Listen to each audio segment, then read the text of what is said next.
भूमिः प्रमान्तरिक्षमुतोधरम् दिवं यश्चक्रे मूर्धानंस्तस्मै ज्येष्ठाय ब्रह्मणे नमः। ఓం నమః. వేదదర్శిని గ్రూప్ మీ అందరికీ కూడా ఆహ్వానం చెబుతుంది. ప్రియ ప్రేక్షక మహాశయులు, ఆత్మబంధువులు, మిత్రులు అందరికీ కూడా ఈశ్వరీయ శుభాభివందనములు. మేము వేదదర్శిని ఛానల్లో ప్రతిదినము వేదాలు ఏమి చెబుతున్నాయో, వేద మంత్రాల గురించి, వేద సాహిత్యం గురించి మేము ఈ పోస్టులు పెడుతుంటున్నాము. గత కొన్ని సంవత్సరాలుగా పెడుతున్నాము. ఇప్పుడు మీ అందరినీ కూడా ఆహ్వానిస్తున్నాము ఈ గ్రూపులోనికి, ఈ వేదదర్శిని ఛానల్లోనికి.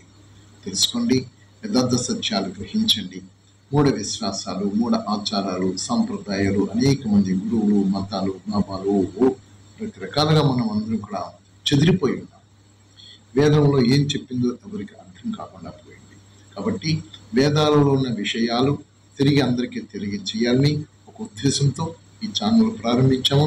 మీరు మాకు సబ్స్క్రైబ్ చేయండి, బెల్ గంట నొక్కండి. మీ గ్రూప్లో అందరికీ కూడా మీ యొక్క వాట్సాప్ గ్రూప్లో పంపించండి. మీ మిత్రులకి, మీ బంధువులకి, మీ సంబంధికులకి, ప్రతి ఒక్కరికి వేద పరిచయాన్ని, వేదాలు ఏం చెప్తున్నాయో మేము చెప్తున్నామో మీరు అందరికీ చేయండి. అందరికీ వేద ప్రచారం చేయండి. ఇదే మీరు మాకు చేసేటువంటి సహయోగం. ఓం నమః. రండి, ఇప్పుడు లోపలికి వెళ్దాం. చెప్పండి సార్. గమ్మత్తు ఎలా వచ్చిందంటే అండి,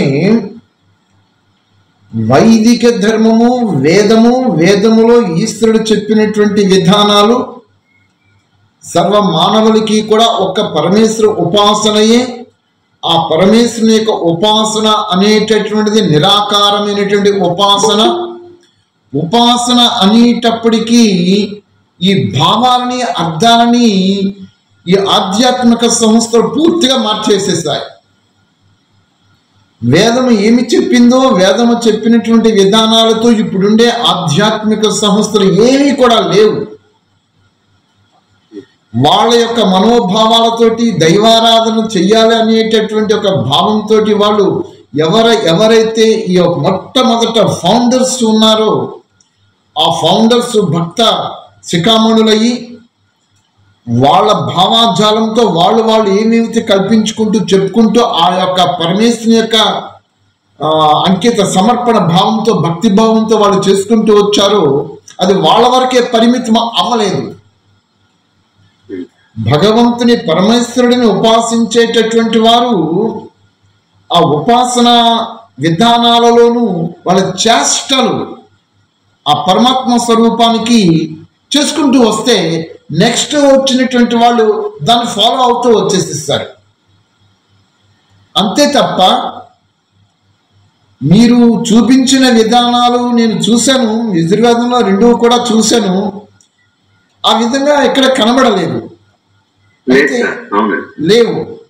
అలాంటప్పుడు వీళ్ళు ఎలాగొచ్చాయి అంటే, ఇప్పుడు నేను ఉన్నానండి, నాకు పరమాత్మ అంటే అపారమైన భక్తి, ప్రేమ, ప్రీతి ఎన్ని ఉండాలో అని దాటి ఉండిపోయి అనుకోండి.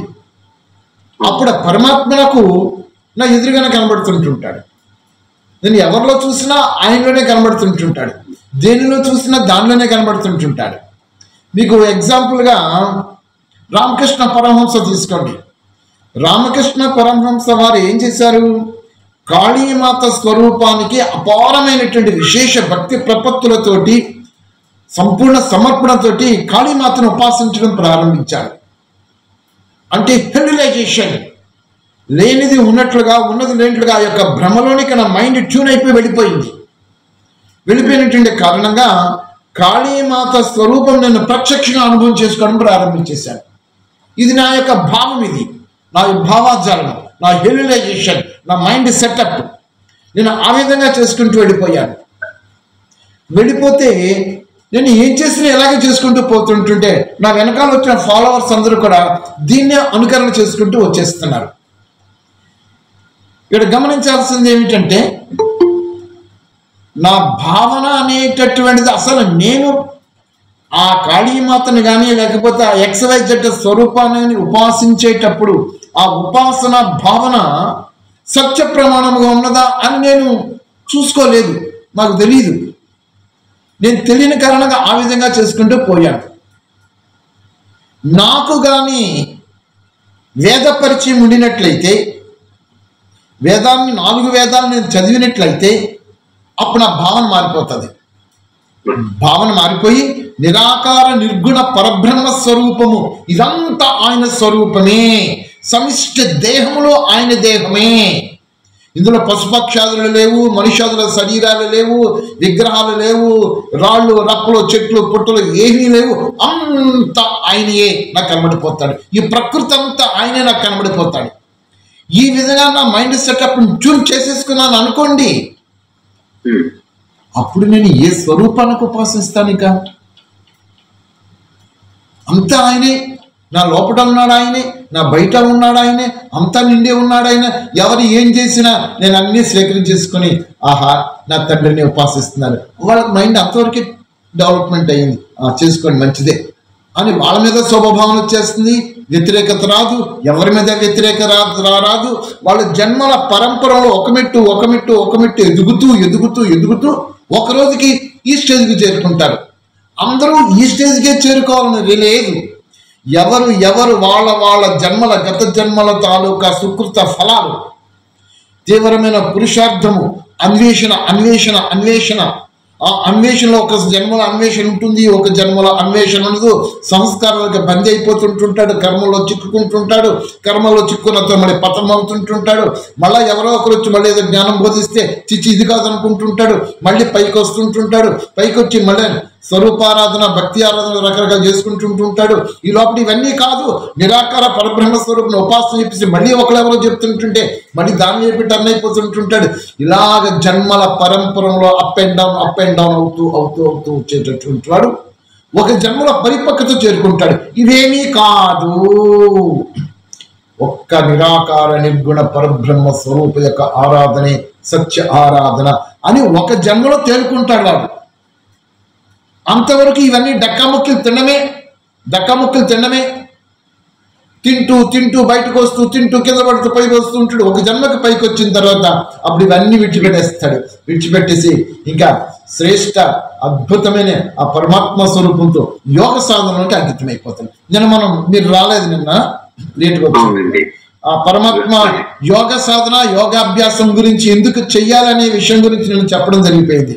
యోగాభ్యాసం చేయకుండా మనం ఏదో సద్గ్రంథ పఠనముతోటి, సత్సాంగంతో నాకు ఉన్ని జ్ఞానం చెప్పుకుంటూ పోతే కుదరదు. యోగ సాధన ఖచ్చితంగా చేయవలసినదే. యోగ సాధనలోనే ధాతు పుష్టి కలుగుతుంది. ఆ న్యూరాన్స్, ఆ వేగస్ నర్వ్ అది యాక్టివేట్ అయిపోతుంది. ఆ పరమాత్మతోటి ఆ సంబంధం ఏర్పాటు చేసుకుంటుంది, అది ప్రదీప్తమైపోతుంది అని నా అంతా చెప్పడం జరిగింది. వీడియో తయారు చేసి వస్తుంది అనుకోండి. విశ్వేశ్వరరావు గారు చెప్పండి సార్, హ్యాండ్ రైజ్ చేశారు. ఇప్పుడు ఈ తమరు చెప్పినట్టుగా ఈ కృష్ణ యజుర్వేదం కూడా ఆ రకంగానే వచ్చిందంటారా ఈ ఎగ్జిస్టెన్స్ లోకి, ఈ ప్రాచుర్యంలోకి? అయ్యా, నాకు తెలిసిన విధానంతో నేను నా యొక్క పరిజ్ఞానంతో నేను చెప్పేది ఏమిటంటే, 4 వేదములు పరమేశ్వరుడు 4 మహర్షులకి సమాధి స్థితిలో ఉన్నప్పుడు ప్రాప్తమయ్యాయి. ఆ తర్వాత వచ్చిన విధానాలలోనూ కొంతమంది విద్వాంసులు, కొంతమంది పండితులు, కొంతమంది స్కాలర్స్ ఈ సంస్కృతాన్ని అద్భుతంగా అభ్యసించి వైష్ణవ సిద్ధాంతం బయటకు వచ్చింది. ఈ వైష్ణవ సిద్ధాంతంలో మొట్టమొదటిగా తీసుకొచ్చినటువంటి వారు ఆళ్వార్సు, 12 మంది ఆళ్వార్లు. అందులో మొట్టమొదటి ఆళ్వారు ముని ఆళ్వారు. ఈ ముని ఆళ్వారు ఆయనతో సమకాలికులుగా ఇంకొక 2 కూడా ఉన్నారు. మన పోస్ట్ కూడా మధ్యన దాని గురించి పెట్టాలని నేను. ఈ 3 ఆళ్వార్సు ఈ వైష్ణవ సిద్ధాంతాన్ని తీసుకొచ్చారు. వైష్ణవ సిద్ధాంతం తీసుకొచ్చిన తర్వాత ఆ వైష్ణవ సిద్ధాంతంలో ఆ విష్ణు స్వరూపానికి అక్కడ రూపధారణ జరిగిన తర్వాత వాళ్ళు ఈ పురుష సూక్తము 31వ అధ్యాయం మనకి కనబడుతుంది.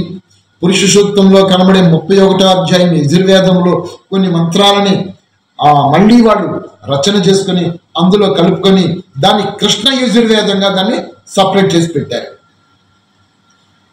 శుక్ల యజుర్వేదం దీనికి చెప్తే దానికి కృష్ణ యజుర్వేదం సేమ్ డిటో మంత్రాలు ఉంటూ కృష్ణ యజుర్వేదంలో ఏమైతే మంత్రాలు ఉన్నావో అవే మంత్రాలు ఉంటూ కొన్ని మంత్రాలను యాడ్ చేసుకొని అది కృష్ణ యజుర్వేదంగా బయటికి తీసుకొచ్చేసాడు.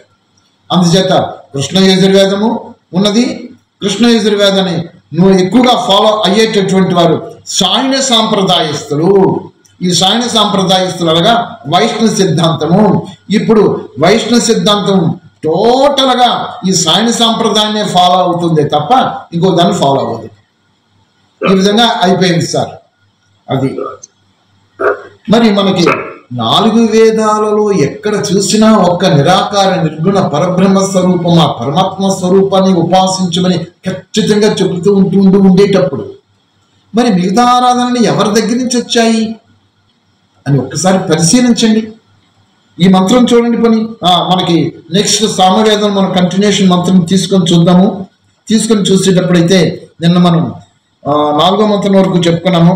యాజ్ఞికుల ద్వారా ఇవ్వబడిన హవిస్సులచే ఆహుతి అయిన ప్రత్యక్త అగ్ని ఎట రోగములను మునగవారిని నిశ్శేషముగా నష్టమునొచ్చును.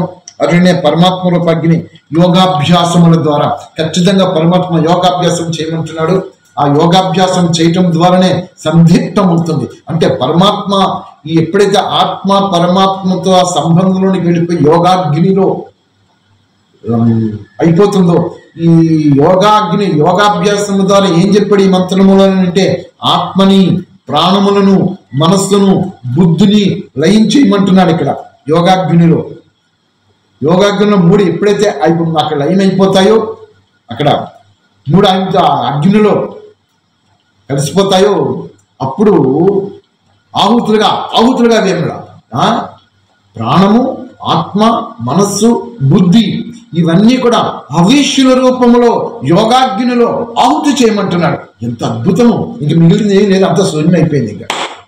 ఇంకేముంది? ఇంకా నా ప్రాణాన్ని యోగాగ్నిలో ఆహుతిగా వేస్తాను. ఈ ప్రాణాన్ని హవిస్గా తీసుకున్నాను. హవిస్సులు ఇంటప్పుడు హోమద్రవ్యం అన్నమాట. ఇక్కడ కంపేర్ చేస్తూ చెప్పాడు. స్థూలమైనటువంటి యజ్ఞిలో ఆ యజ్ఞాగ్నిలో ఈ హవిష్యులు ఏ విధంగా అయితే ఆహుతులు చేస్తున్నారో అవి ఏ విధంగా అయితే బయటికి ధూమ రూపంలో బయటికి వెళ్ళిపోయి అంతా కూడా చేసే వ్యక్తికి రోగాలన్నీ పోగొట్టి ఆరోగ్యాన్ని ప్రసాదిస్తున్న విశ్వ కళ్యాణం జరుగుతుందో అదేవిధంగా యోగాభ్యాసం అనేటువంటి యోగాగ్నిలోనూ కూడా నీ ప్రాణాన్ని నీ ఆత్మని నీ మనస్సుని నీ బుద్ధిని ఆ ఆవిష్య రూపంలో ఆహుతి చేసేస్తే అప్పుడు ఈ పాపపు ఆలోచనలు తొలగిపోతాయి. యోగాభ్యాసం చెయ్యవలసినదే. నాకు ఒక ఆలోచన ఉంది. ఒక 45 days ఈ నా మధ్యన 5 years కిందట చేసుకుంటూ వెళ్ళాను. అదో సన్యాసిధర్ గారు నేను కొంతమంది వెళ్ళిపోయి చింతపల్లి ఫారెస్ట్లోకి వెళ్ళిపోయి ప్రపంచంతో సంబంధం లేకుండా డీప్ ఫారెస్ట్లోకి వెళ్ళిపోయి 45 days భోజనం మానేసేసి యోగంలో ఉండిపోయాను. అందులో సన్యాసిధర్ గారు ఉన్నారు. మళ్ళీ అలాగే యోగంలోకి వెళ్ళిపోవాలనిపించేస్తుంది. ఎందుకంటే ఏముంది ప్రపంచం నా జన్మను నేను తరింప చేసుకోవాలి. నా కర్మను నేను ప్రక్షాళన చేసుకోవాలి. నన్ను నేను మార్చుకోవాలి. ఎవరి గురించి కాదు కదా. నేను నా కర్మ కొద్దీ నేను వచ్చాను కదా. నా కర్మ కొద్దీ నా భార్య వచ్చింది. నా కర్మ కొద్దీ నా బిడ్డలు వచ్చారు. నా కర్మ కొద్దీ నా తల్లిదండ్రులు వచ్చారు. నా కర్మ కొద్దీ ఐశ్వర్యం వచ్చింది. మళ్ళీ ఇవన్నింటిలో నేను చిక్కుపడిపోవడం ఏమిటి? 45 days మళ్ళా యోగాలోనికి వెళ్ళిపోయి ఎవరితో సంబంధం లేకుండా పూర్తిగా మౌనంలోని ఉండిపోయి కంప్లీట్గా ఆ 8 hours యోగా అప్పుడు చేసేవాడిని పూర్వం. మళ్ళీ 8 hours యోగాలోకి వెళ్ళిపోతే తప్ప బాగుగా అని అనిపిస్తుంది. మళ్ళీ పరమేశ్వర అనుగ్రహం ఎప్పుడు వస్తే ఆ విధంగా చేయాలనిపిస్తుంది, చేస్తా. ఇది యోగ సాధన చేయమన్నాడు. యోగ సాధన యోగాభ్యాసములలోనే ఆ పరమాత్మకు ఈ యోగాగ్నిలో ఎప్పుడైతే మన ఆత్మని మన ప్రాణాన్ని మన మనస్సుని బుద్ధిని అందులో భవిష్యుల రూపంలో ఆహుతిగా ఇచ్చేస్తామో అప్పుడు దేహం పోతుంది, మనసు జడము అదిపోతుంది, బుద్ధి జడము అదిపోతుంది, ప్రాణములు జడము అదిపోతుంది, దేహము ఇది జడము ఇది పోతుంది. ఇక మిగిలిపోయింది ఏమిటి? ఆత్మస్వరూపం. ఆత్మ పరమాత్మ రెండు ఒకటిగా నిలబడిపోతాయి, ఎదురెదురైపోతాయి. ఇప్పుడు ఓహో అద్భుతమైనటువంటి దివ్యానందాన్ని, ఆ బ్రహ్మానందాన్ని, ఆనందో బ్రహ్మ, ఆ ఆనందాన్ని పొందగలుగుతాం. అది యోగాభ్యాసం చేయమన్నారు, చెయ్యాలి. ఈ రోజుని మంత్రం ఏంటో 5వ మంత్రం చూద్దాం. ఓం ప్రేష్టం ఓ అదితం స్తుషే మిత్రమివ ప్రియం అగ్నేరథం నా వేద్యం. ఇది 5వ మంత్రం. ఈ 5వ మంత్రంలో భావార్థం అయ్యా చదువుతారండి సుబ్బయ్య గారు. ఎవరు సుబ్బయ్య గారు గాడ సృష్టి చేస్తుంది రాలేదు. విశ్వేశ్వర గారు చదువుతారా సార్? చదువుతా సార్, చదువుతా. ఎల్లరకు మిత్రుడు ఎటుల ప్రియమై ఉండునో అటులనే పరమాత్మ ఉపాసకులకు ప్రేమగా ఉండును. ఏ విధముగా రథము గంతవ్య స్థానం అంటే చేరదగిన స్థానమునకు చేర్చుటకు ప్రాప్తించగలదో అటులనే పరమాత్మ ప్రేయోమార్గము మరియు శ్రేయోమార్గ లక్ష్యము గల ఐహిక మరియు పారలౌకిక అభివృద్ధిని పొందుట కొరకు అందరిచే ప్రాప్తించుకొనదగిన మరియు స్థితించదగిన అది అయి ఉన్నది. హృదయస్థానములో విద్యామానమై ఉన్న పరమాత్మ సాక్షాత్తుగా గృహములకు వచ్చిన అందరికన్నా గొప్ప అతిథి అయి ఉన్నాడు. కావున అతిథి వలె సత్కరించదగిన వాడు. ప్రసాద్ గారు హ్యాండ్ రైజ్ చేశారు సార్, చెప్పండి సార్. ఈ భావార్థము ఇంచుమించుగా అర్థమైంది, కానీ ఇందులో 2 పదాలని తాము కాస్త వివరిస్తారేమో అని ప్రార్థన. ఇందులో ప్రేయో మార్గము, శ్రేయో మార్గము, దీని గురించి కాస్త వివరించి మరి చెప్తే మిగతాదంతా అర్థమైనట్టు. నమస్కారం. నమస్తే సార్. ఏమీ లేదు సార్, జీవుడు శరీరంలోనికి అంటే ప్రకృతి ధర్మంలోనికి వస్తాడు. ఎందుకు వస్తాడు జీవుడు అని పరిశీలిస్తే పూర్వజన్మ కర్మ అని వాటి కారణంగా కనబడిపోతాడు.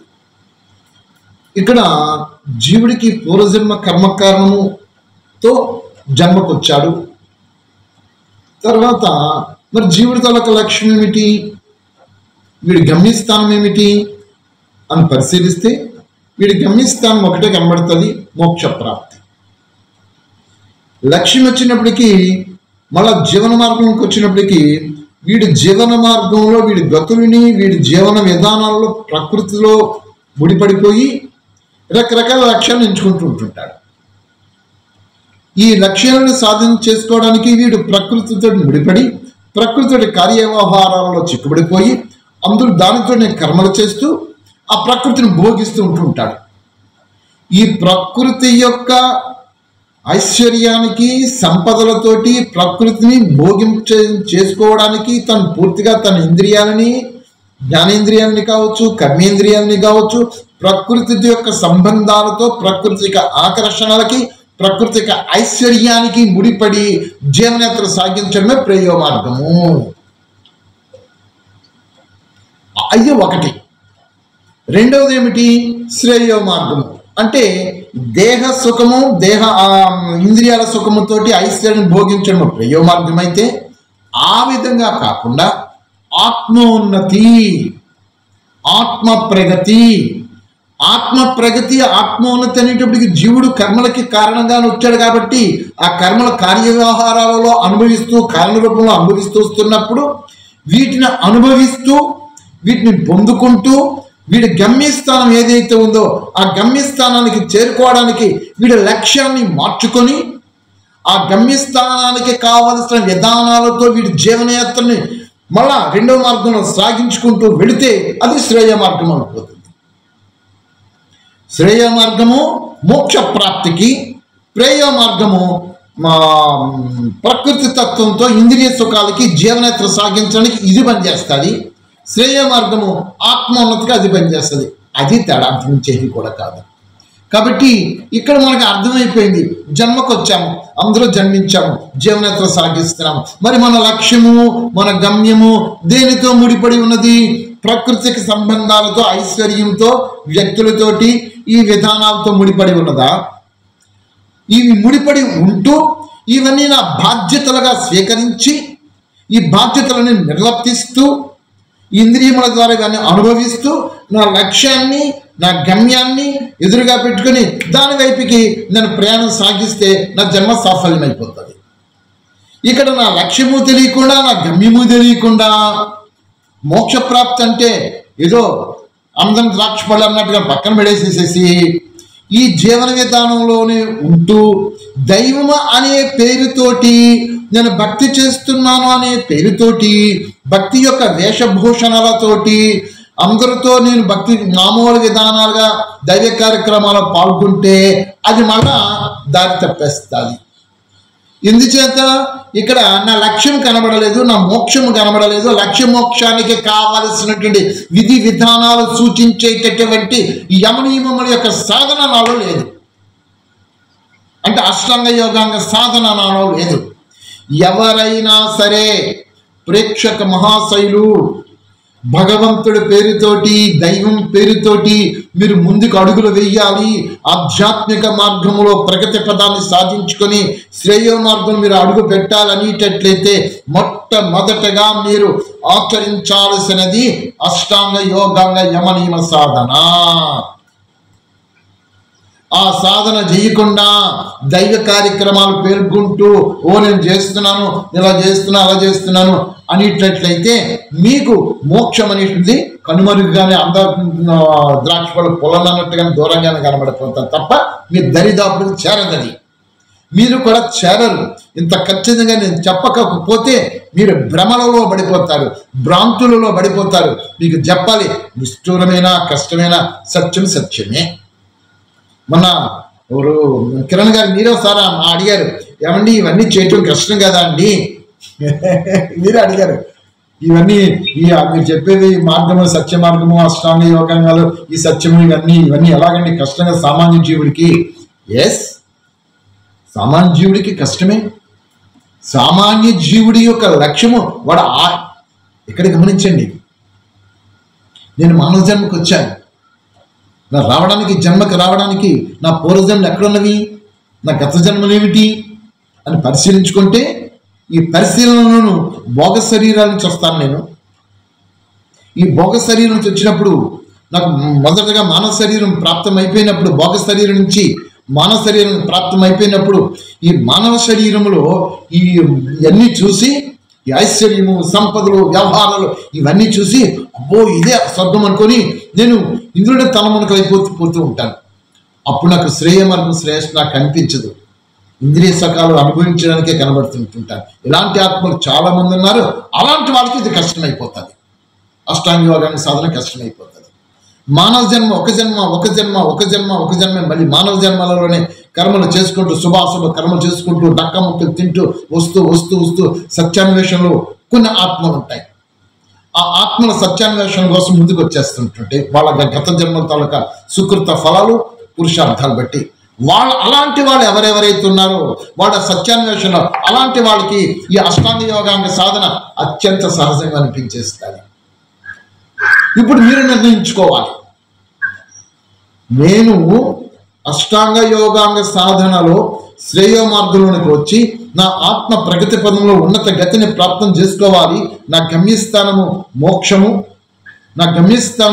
మోక్షమైనప్పుడు ఆ మోక్షాన్ని ప్రాప్తం చేసుకోవడానికి కావలసినటువంటి లక్షణాలు ఏమైతే ఉన్నావో ఆ లక్షణాలను నేను పుడికి పుచ్చుకొని ఆ లక్షణాలను సాధన చేసుకుంటూ వస్తే నా లక్ష్యం మారిపోతాను. ఆ లక్ష్యం మారిపోతున్నప్పుడు నేను ఎంతవరకు నా లక్షణాలని ఎక్కడ పెట్టి ఉంచాను, దేని మీద ఉంచాను? ఈ ఐహికమైనటువంటి సుఖ సంతోషాల మీద, సంపదల మీద, ఐశ్వర్యం మీద, భోగభాగ్యాల మీద, వ్యక్తుల మీద, నా స్వభావాల మీద, నా సంస్కారాల మీద వీటి చుట్టూ తిరుగుతూ వచ్చాను కదా. ఇదే కదా నేను అనుకుంటున్నాను, పొందుకుంటాను, ఇదే స్వర్గం అనుకుంటున్నాను కదా. ఇది కాదు కదా నాకు నా యొక్క గమ్యము. జన్మల పరంపరను తగ్గించుకోవడం, మోక్ష ప్రాప్తికి వెళ్ళడం. అలాంటి మోక్ష ప్రాప్తికి వెళ్ళాలి నేను, అలాంటి గమ్యస్థానం చేరుకోవాలి నేను. అయితే నేను ఏం చేయాలి, నేను ఎక్కడున్నాను అని నన్ను నేను పరిశీలించుకుంటూ నా లక్షణాలు ఎలాగున్నవి, నా బలహీనతలు ఏంటి, నా సంస్కారాలు ఏంటి, ఇవన్నీ నా లక్ష్యాన్ని చేరనివ్వవు కదా, నా గమ్యస్థానానికి చేరనివ్వవు కదా. ఓకే, వీటిని త్యజిస్తాను అని మెల్లమెల్లగా కష్టంతో త్యజించుకుంటూ వస్తుంటే ఈ జన్మ అయిపోతుంది. దానికి అయిపోయింది జన్మ. ఇక ఈ రోజు సమాప్తం అయిపోయింది. ఈ రోజుతో ఆగిపోతామా?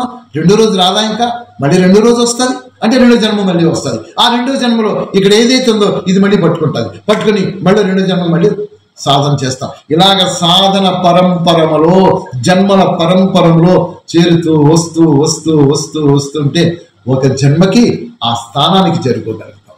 అలాంటి వాళ్ళకి ఈ అష్టాంగ యోగాంగ సాధన చాలా సహజమైపోతుంది, కష్టం అనిపించదు. కానీ మొదట ఉండేటటువంటి వాళ్ళందరికీ కూడా అన్నారు కదా, అంటే వ్యాపారం చేస్తున్నాం, బిజినెస్ చేస్తున్నాం, ఈ బిజినెస్ చేసేటప్పుడు వ్యాపారం చేసేటప్పుడు ఈ సత్యంగా ఉండినట్లయితే మరి వ్యాపారంలో కష్టమైపోతుంది కదా. అయిపోతుంది. ఆ జన్మలా చేసుకోండి, కానీ బీజాలు పడ్డాయి కదా, మార్చుకుంటారండి. అదనమాట ఈ శ్రేయ మార్గము, ప్రేయ మార్గము. ఇక ఎల్లరకు మిత్రుడు ఎట్లు ప్రియమై ఉండును, అట్లనే పరమాత్మ ఉపాసకులకు ప్రియముగా ఉండును. పరమాత్మ బినా కొయి నయ్యే, ఏక్ హీ శివ ఈశ్వర పరమాత్మ, ఆయన ఒక్కడే హృదయంలో అంతా నిండి ఉన్నాడు. ఆయనకి ఇలాంటి వాడికి పరమాత్మ తప్ప ఇంకెవరు కూడా ప్రియమనిపించారు. మనకు ఉదాహరణకి ఆంజనేయుడు ఉన్నాడు కదా, హనుమాన్ ఉన్నాడు కదా.